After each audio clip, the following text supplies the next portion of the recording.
Hey, how's it going? My name is Justin Blackstead, and this is Single Track Rambler. We are going to be talking about all things trail maintenance, tools, reviews, tips, tricks, everything I can come up with to send your way to help you be more productive out there in the field.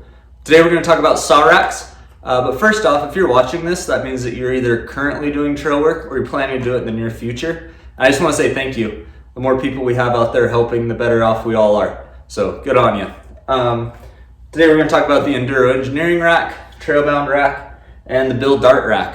These are the three racks that I have the most experience with. I know there's others on the market, but I don't want to talk about something I haven't personally used. So yeah, let's get started.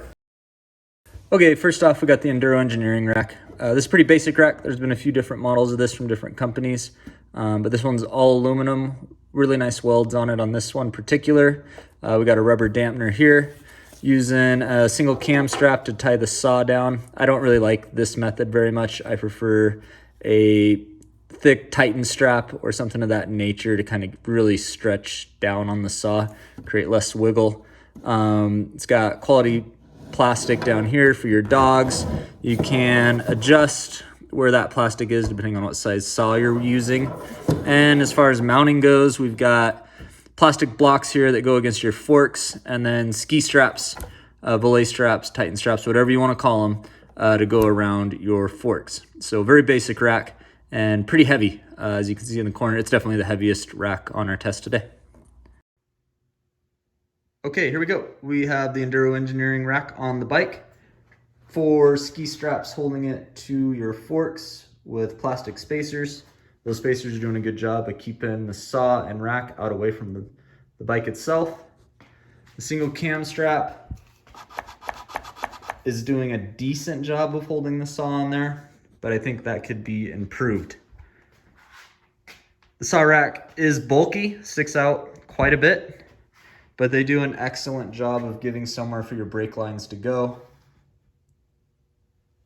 Overall, good rack, readily available on the market, and it'll get you out there cutting. Okay, next up we have the Trailbound rack. This one's the lightest in our little test today. It utilizes HDPE, high density plastic.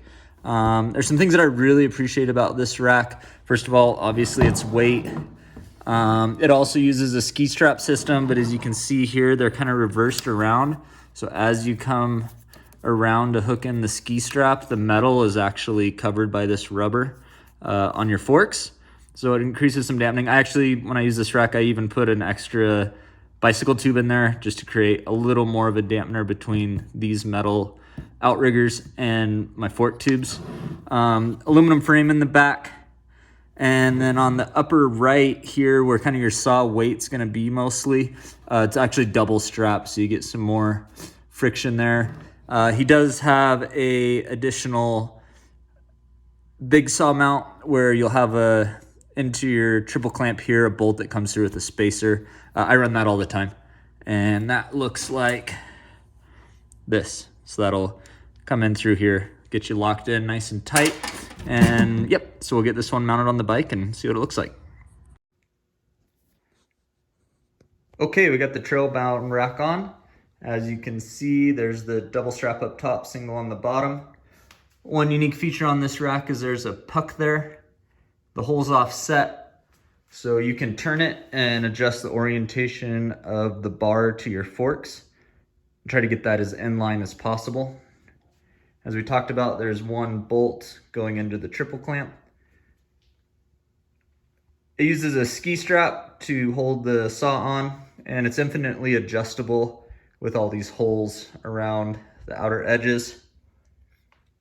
That's nice too. You can put anything on this rack. You can put SIGs, you can put your toolkit, you could put a Dolmar if you're out on a big cutting day. There's a ton of different ways you can use this rack other than just a chainsaw. And it holds it on there incredibly well.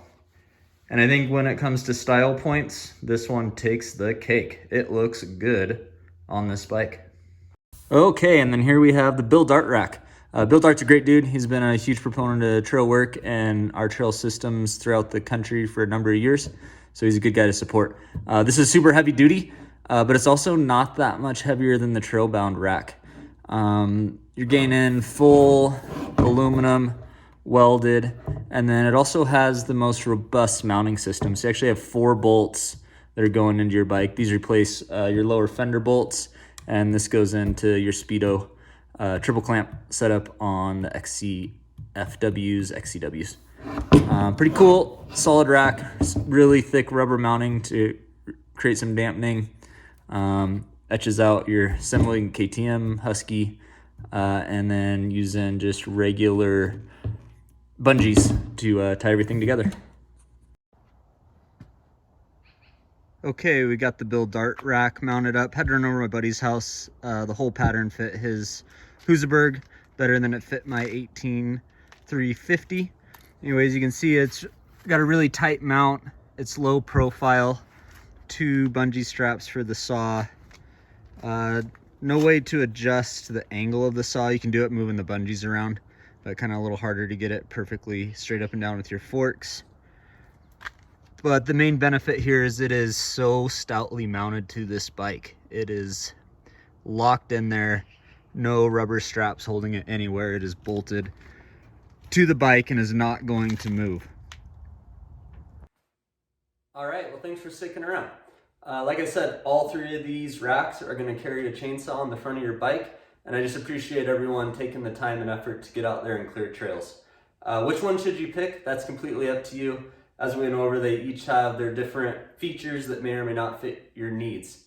I'll put a link to all 3 of these racks down in the description, and I'll also throw up some links to some ski straps. I use them all the time around the house and out in the woods. They're a great tool. If you like this content, please subscribe to it. I'm going to do some chainsaw videos coming up, some tool videos, and then some bike setup videos, and some interviews with some of my other buddies in the trail industry. Additionally, in the spring, we'll get out and we'll start doing some trail work together and show you what I see after my years of experience and some tips and techniques to make your lives a little easier out there. All right, well, thanks for sticking around, and we'll see you on the next one.